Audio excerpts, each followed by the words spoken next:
Good morning. I'm Ayya Vimala, and today is Friday, April the 30th, last day of April.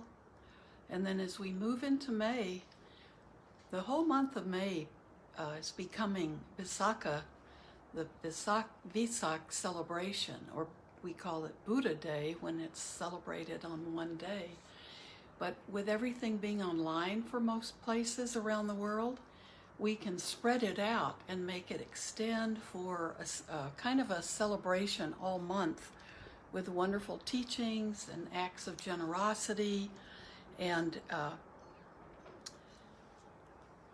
if we were doing it in person, in Woodstock we have a parade and we have speakers and other temples join us. And it's a good time to meet friends and see people you haven't seen in a long time. But the teachings will be the focus this year, and it will be, I think Blue Lotus has a beautiful schedule, starting with Bhante Sujata tomorrow and going all the way through the month with guest speakers. Every Saturday, there'll be someone talking about the life of the Buddha, the impact of the Buddha, the young life, the period of enlightenment, and growing older. So it's going to be really I think, a beautiful way to celebrate. Vesak is celebrating the birth of the Buddha and his enlightenment, and then his death, which is called Parinibbana, which is his final enlightenment. It just means his death is passing.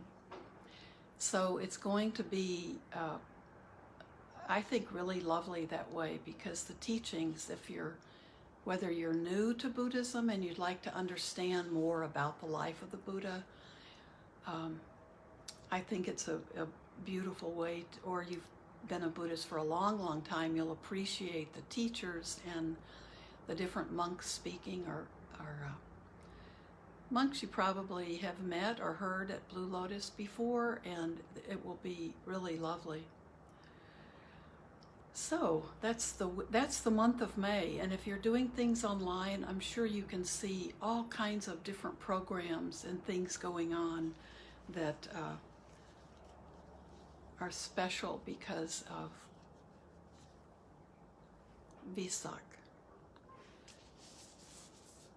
Today I wanted to just go back to The Way of the Bodhisattva by Shantideva.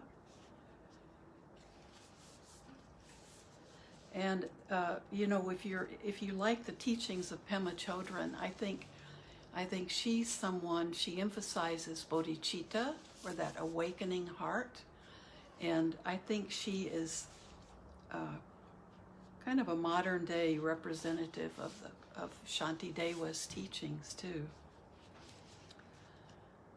So he has a whole section, and I'm just opening it. I've read a lot to you from Patience. So here's a whole section on vigilant introspection. Let's see. Well, let's begin with one. Vigilant introspection might seem, I'm not sure, we might have to work up to that, because for all of these aren't just things we read about and then wish we had. These qualities all have to be, we have to train in them. We have to develop them with vigilance and paying attention to our effort, paying attention to our own actions and our thoughts and our speech. So we'll get to vigilance. But this is the first chapter, the first section is the excellence of bodhicitta. So why is this an important quality to develop? And it's homage to all Buddhas and Bodhisattvas. Section 1. To those who go in bliss, the Dharmakaya they possess and all their heirs. To all those worthy of respect I reverently bow. According to the scriptures, I shall now in brief describe the practice of the Bodhisattva disciple.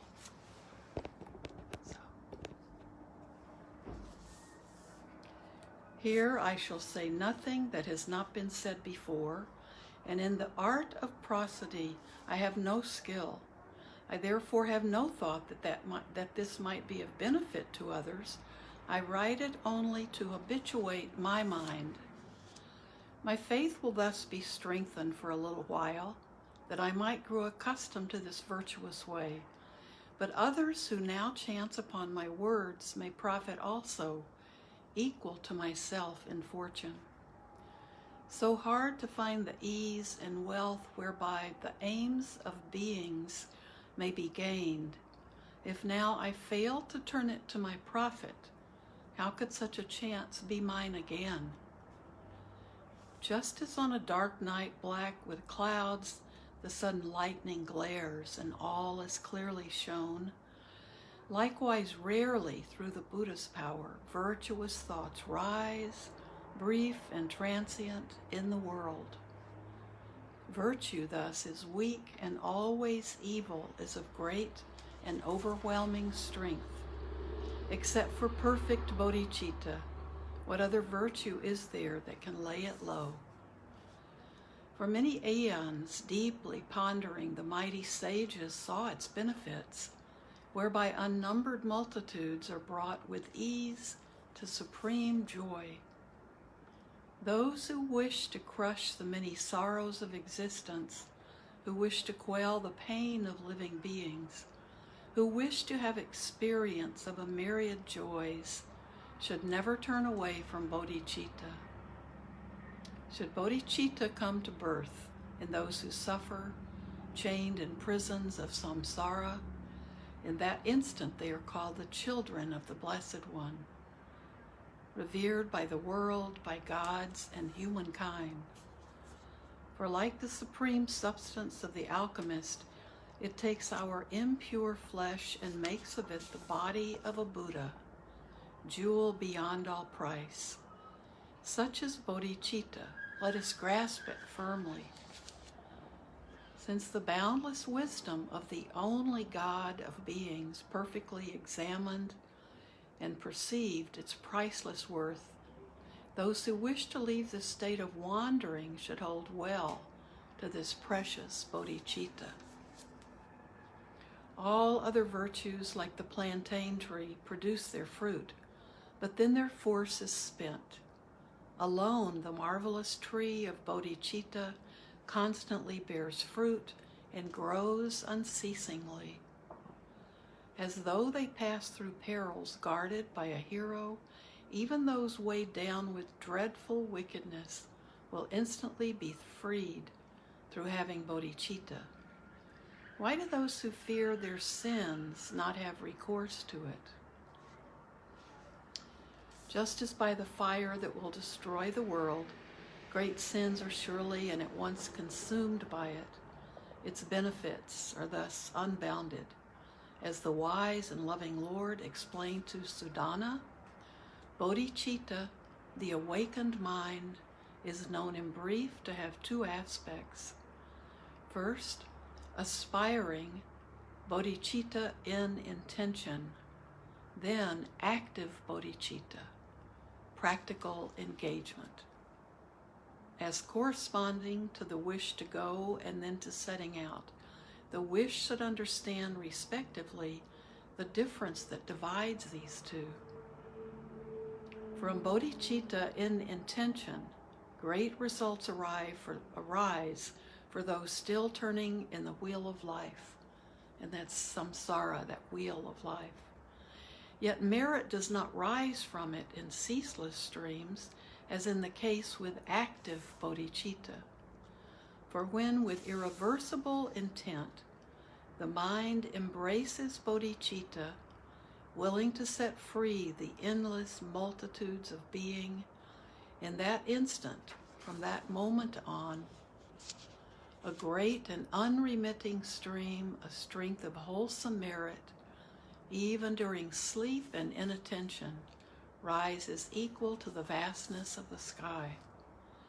This the Tathagata, and that's the Buddha, in the sutra Subahu requested, said with reasoned argument for those inclined to lesser paths, if with kindly generosity one merely has the wish to soothe the aching heads of other beings, such merit knows no bounds. No need to speak then of the wish to drive away the endless pain of each and every living being, bringing them unbounded excellence. Could our father or our mother ever have so generous a wish? Do the very gods, the rishis, even Brahma, harbor such benevolence as this? For in the past they never, even in their dreams, wished something like this even for themselves. How could they do so for another's sake? The aim to bring about the benefit of beings, a benefit that others wish not even for themselves, the noble jewel-like state of mind arises truly wondrous, never seen before. The pain-dispelling draught, this cause of joy for those who wander through the world, this precious attitude, this jewel of mind, how shall we calculate its merit? If the simple thought is to be of help to others, exceeds in worth the worship of the Buddhas, what need is there to speak of actual deeds that bring about the weal and benefit of beings? For beings long to free themselves from misery, but misery itself they follow and pursue. They long for joy, but in their ignorance destroy it, as they would their foe. But those who fill with bliss all beings destitute of joy, who cut all pain and suffering away from those weighed down with misery, who drive away the darkness of their ignorance, what virtue could be matched with theirs? What friend could be compared to them? What merit is there similar to this? If someone who returns a favor is deserving of some praise, why need we speak of bodhisattvas, those who do good even unsolicited? People praise as virtuous donors those who with contempt support a few with plain and ordinary food, a moment's gift that feeds for only half a day. What need is there to speak of those who long bestow on countless multitudes the peerless joy of blissful Buddhahood, the ultimate fulfillment of their hopes? All those who harbor evil in their minds against such lords of generosity, the Buddha's heirs, will stay in the hell realms, the mighty sage has said, for ages equal to the moments of their malice. But joyous and devoted thoughts will yield abundant fruits in greater strength. Even in great trouble, bodhisattvas never bring forth wrong. Their virtues naturally increase. To them in whom this precious jewel of mind is born, to them I bow. I go for refuge to those springs of happiness who bring their very enemies to perfect bliss. And that's the first section.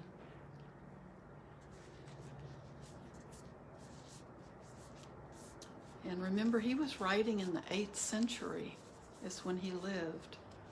So it's beautiful, the excellence of bodhicitta, the excellence of an awakened heart. The whole purpose and the purpose of the mission or the goal of a bodhisattva is to save all beings, to help lift them, to have the compassion to lift them out of this world of endless cycling over and over again. So bodhicitta is that quality that we work for, to awaken our hearts and that's our heart, mind. Chitta is a heart-mind combination in the Buddhist teachings. So, an awakened heart. That's a beautiful thing to even think about, isn't it? So even first comes the intention, and then comes the action. So it's such a beautiful quality that having the intention can be a beautiful, just a beautiful quality to develop. Think about those verses and think about what you know about bodhicitta and that awakened heart. And just think about whether that's something that appeals to you. But when I first heard of the concept of a bodhisattva, long before I ordained, I thought, when I very first became a Buddhist, I thought, who would want to do that? Who would want to stay around and help and stay around and keep coming back to this world until they had helped every being get out of that wandering world? And the first person I knew, and this is in the Tibetan tradition, the first person I knew who was going to take the bodhisattva vows, that just seemed amazing to me that someone would want to do that. I was all for saving myself, but I just wasn't convinced that there was a lot of value in coming around and sticking around to help everyone else. So, and I've watched my thinking about that change. I think the quality of that awakened heart is so beautiful, and it's just beautiful to think about. And so I'm working on it too. I'm working on it, but I love the readings, and Shanti Dewa is he's such a beautiful teacher. So why don't we practice? We have about 10 minutes, and you can, if you like, you can let that quality of bodhicitta just kind of, feel it, see if it resonates with you, see if it's might be something you just have more questions about, which is fine, but just maybe hold that. That could be the focus of your attention, or you could just stay with your breath and just find tranquility and calm this morning. There's so much going on in the world. Well, hi, Maggie. There's so much these days going on in the world with what's going on in India, which is just every day the tragedy seems to become bigger and the despair worse. And then in Israel, for a religious ceremony, to have people trampling each other and dying. The news isn't good out there in the world, and actually it rarely is, right? So having that quality of bodhicitta seems more and more valuable, just as we see things going on in the world that if it touches our heart and we never know and don't know what to do, developing that intention to have bodhicitta, that intention to have an awakened heart, is a good place to start. So, being a calm, tranquil person in the world is a benefit to not only ourselves, but to everyone around us. So, just begin by letting your body feel awake and lifted.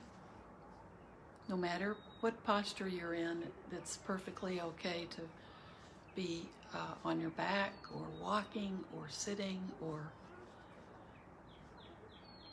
on the floor, sitting in a chair. You want your body to feel awake and attentive. So let your posture help with that. And then your body will begin to know that you're moving into that posture. The body will eventually begin to work with you.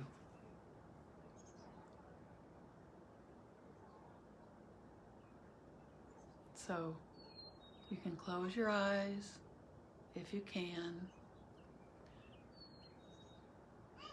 or you can leave them open. That's your choice. And be aware of the body breathing.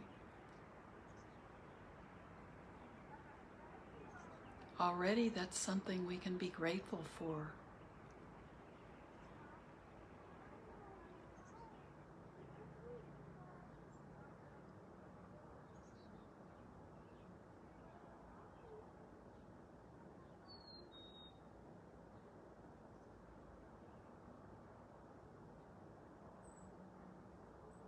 Yes, Veronica, you can just lightly focus on your breath. That's how we always begin. And let it be a light focus, because something else may pull your attention away.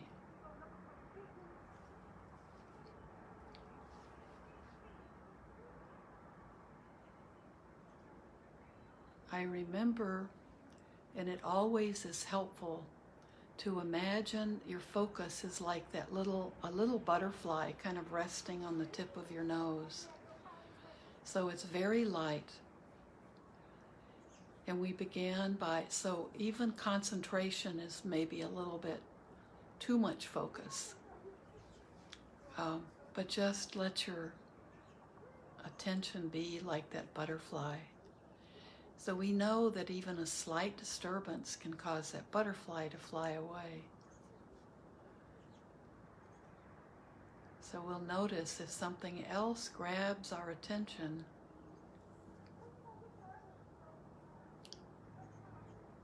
At first we may be always easily distracted.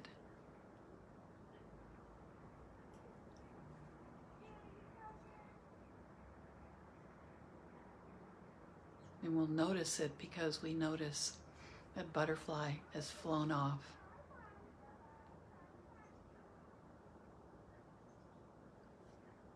But then that awareness is also then showing us how easily our mind becomes distracted. How we become distracted by sound or visual distractions. We may be distracted by becoming too cold or too hot, contact with our body. So if we have light attention on our breath, we're learning to just let those other distractions come and go.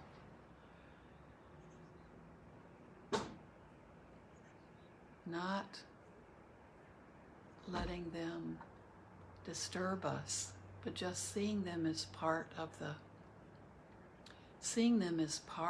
the environment. They're just part of the background.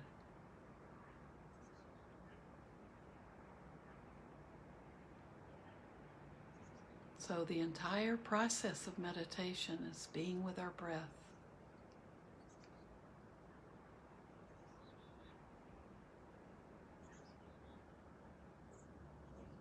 This calms our mind, creates tranquility,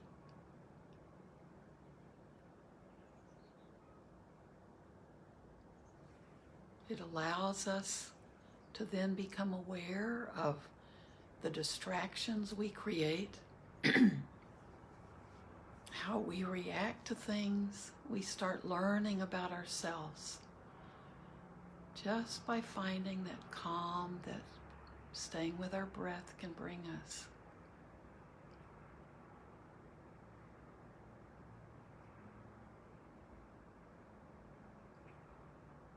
We can become aware of our defilements. We see the judgments that we create. Say if we hear a loud noise outside,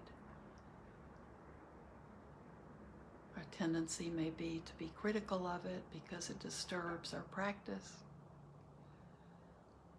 We see that, then we can begin to be aware that that's just the nature of this world.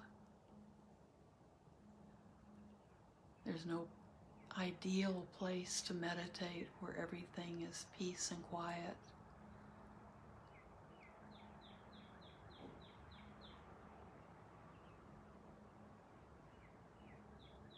And even pleasant things can distract us.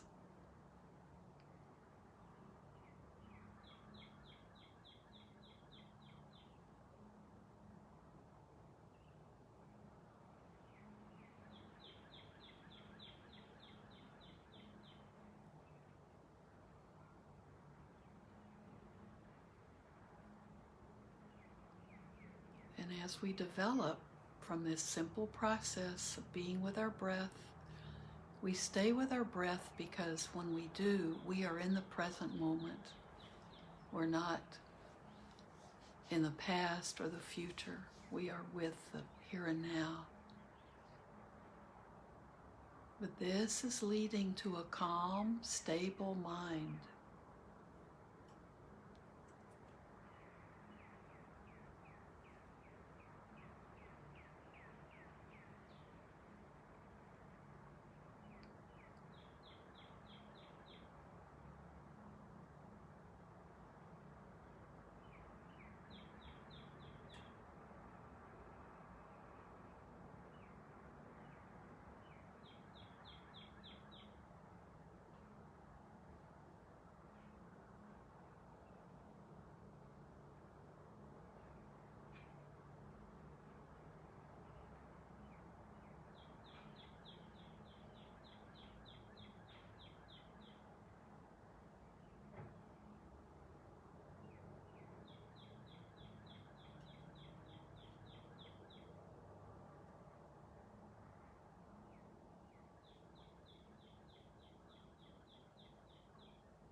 So as we're learning to get that stable, tranquil mind, we just let our thoughts come and go.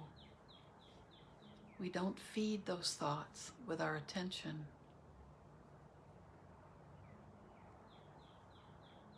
We see the thoughts arise,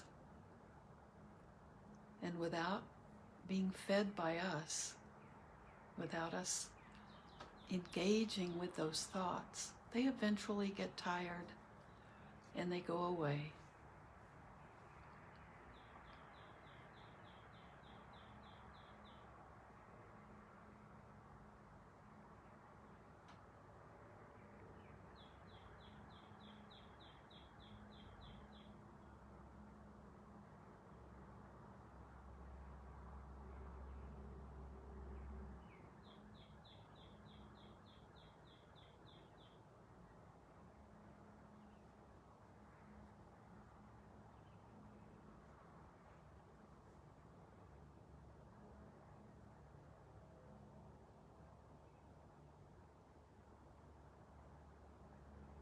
When we do discover our mind has gone off and chased after a thought,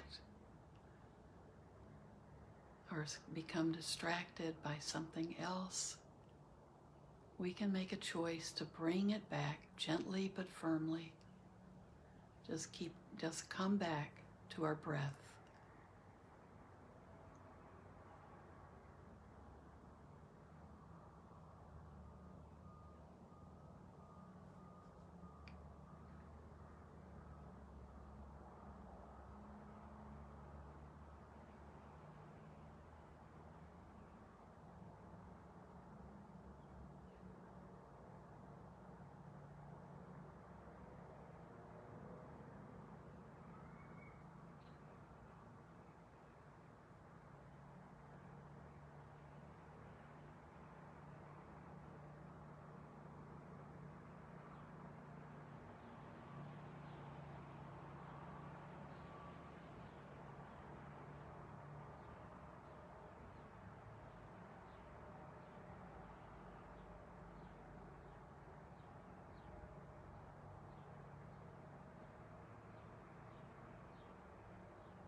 all of the things that distract us can become our teachers.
I'll finish the meditation. We can send merit, and then I'll answer a couple of questions. May the actions that we take towards the good, towards understanding ourselves, towards being more peaceful, be of benefit to all beings everywhere.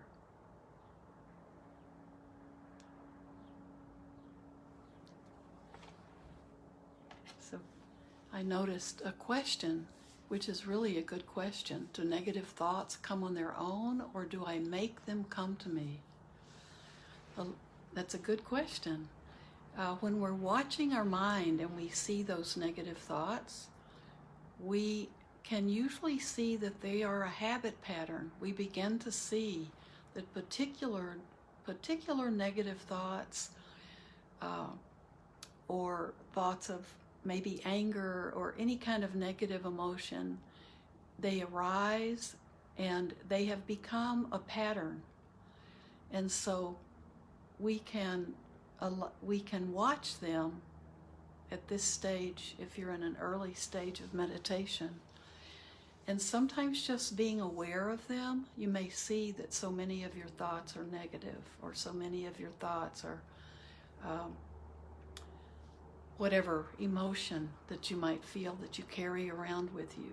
And once they become habits, that's the pattern of your mind. And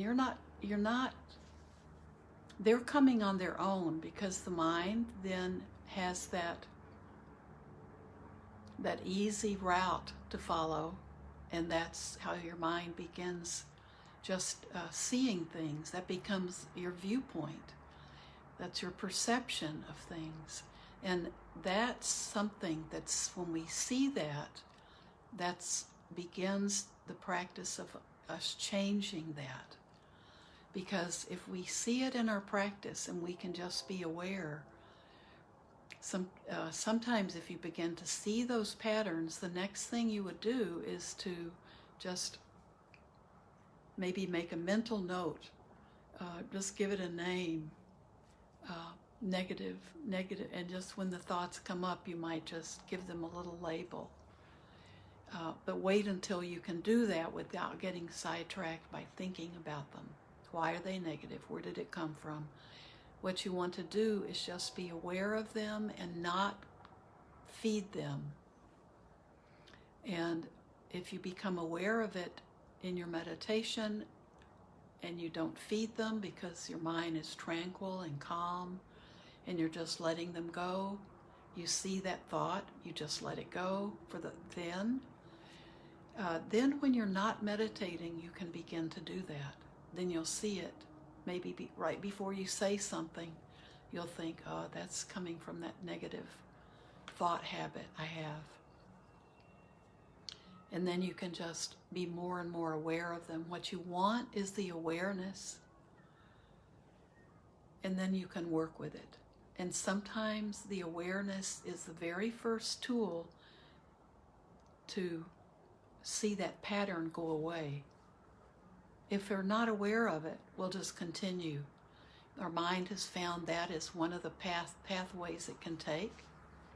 And then we begin to just come from that place without any realization that that's what we're doing. So being aware of those negative thoughts is that's the beginning of getting rid of them. Then your intention and your action needs to follow. So that's wonderful. Thank you for that great question. So I've gone beyond my time. Thank you so much. And I'll see you Sunday. I might have a guest. Or we might go outside. So see you then. Thank you for being part of my practice.